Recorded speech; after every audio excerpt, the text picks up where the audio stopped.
I recently did a video about cats called The Witch's Cat, and it's basically looking at the connection with witches and cats and talking a little bit about the qualities of the cat.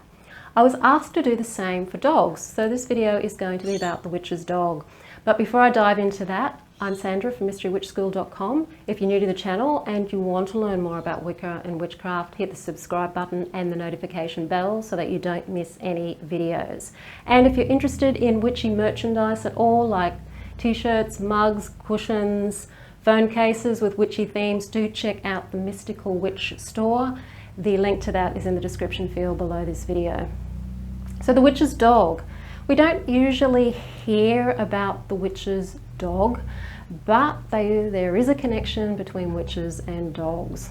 Going back into history, we see dogs turn up in mythology. We see dogs in the Egyptian mythology. We see dogs associated with gods and goddesses. For example, Cerberus associated also with Hecate, and Hecate being associated with hounds and dogs. And they also turn up a lot in European mythology. In Britain, there are the black hounds or the hellhounds or the black shacks. They've got different names according to what region you're in. These are very large dogs, very, very hairy. Sometimes they're black, sometimes they're white. But the most distinctive quality is that they have these really blazing red eyes.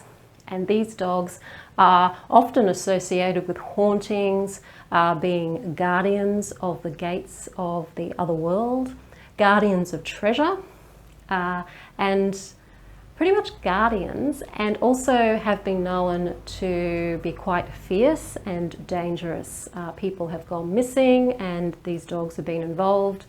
It was believed in some areas that if you saw one of these dogs, you would be dead within 12 months of having sighted one of these dogs. So these dogs have a theme of being associated with death, with the other world, guarding treasures, and also on the positive side, they've also been believed to be the guardians of women who are out at night by themselves. So these dogs have a guardian aspect to them as well as a very treacherous aspect to them.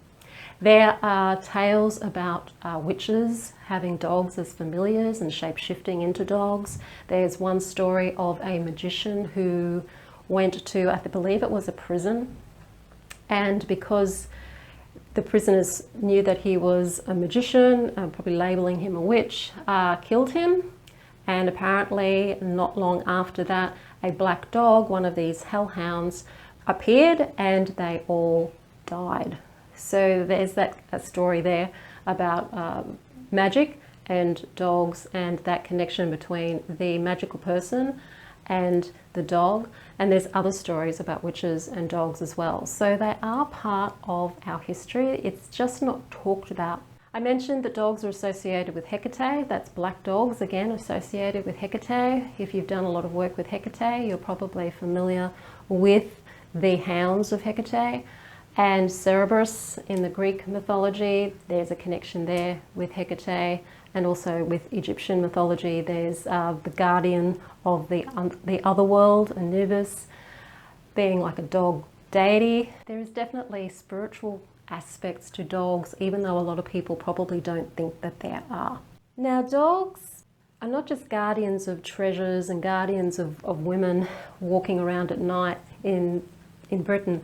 They are also associated with a lot of qualities that you may want to work with within yourself, particularly if a dog has turned up in your life, or if you have a very strong connection to dogs. You may find that some of these qualities of the dogs, or what the dog spirit can teach you, is something that is playing a part in your life at the moment. So dogs are very, very good at sniffing out danger. So if a dog's turned up in your life, is there danger to be sniffed out? They are great protectors, so work with dog energy for protection. They are great guardians, so work with them to guard. They are very loyal, so something that you'll learn from your dog is about loyalty. You'll learn devotion from your dog as well, because they're very devoted to their pack and they're very devoted to the family and the people that they live with. They're very communal, social animals. They have social hierarchy, so they're hierarchical animals. So they do have the leader, the alpha and the omega. They can teach you a lot about having to be an authority in your life, because if you have a dog, you know that you have to be the boss, you have to be authoritarian with a dog. So they can teach you a lot about leadership and how to be the leader of the pack. So if a dog's popped up for you and maybe you're being challenged by the dog, it might be a little challenging to you behavior-wise, it might be trying to teach you about leadership and how to be the leader. That's certainly a lesson I learned from my dog, whom I don't have anymore. She certainly taught me about leadership, because I was very reluctant to be the leader, because I was used to cats, and we all know that the only leader of a cat is the cat. So to have a dog was a very, very different experience for me, and I had to learn leadership, because dogs look to you for leadership. They're looking for a leader, and they're not comfortable unless they know you're a good leader. So they can really teach you about leadership, and they can also teach you about devotion. They can teach you about being of service to others, because a dog that has good leadership will be of very good service. So they're very good service animals. So if you're in the service industry, look to how that connection with dog energy there. Service and leadership kind of go together too. So to be able to serve well, you also need to know a little bit about leadership too. So you can learn all of these things from dog energy. They have really, really beautiful things to teach you. So if you live with a dog, or if you've just started living with a dog, these are the things that dog can teach you and what you can learn from dog.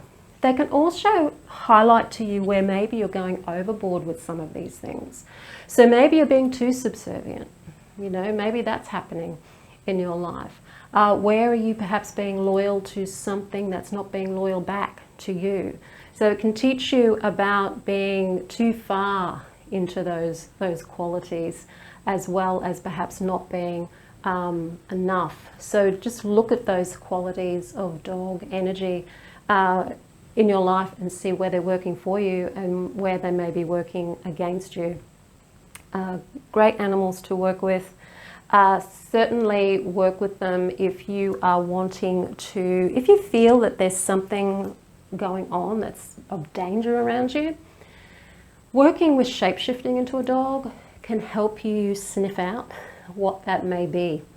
So there's a lot of wonderful qualities, and I don't know why dogs probably don't appear so much in modern witchcraft connections, because a lot of witches have dogs and not cats, or a lot of witches have cats and dogs. But yeah, they're not generally associated with witches like cats and owls are. So that's it for dogs. If you like the video, hit the like button, share it with your friends. Don't forget to subscribe and check out the Mystical Witch store. Link in the description field below this video. Blessed be.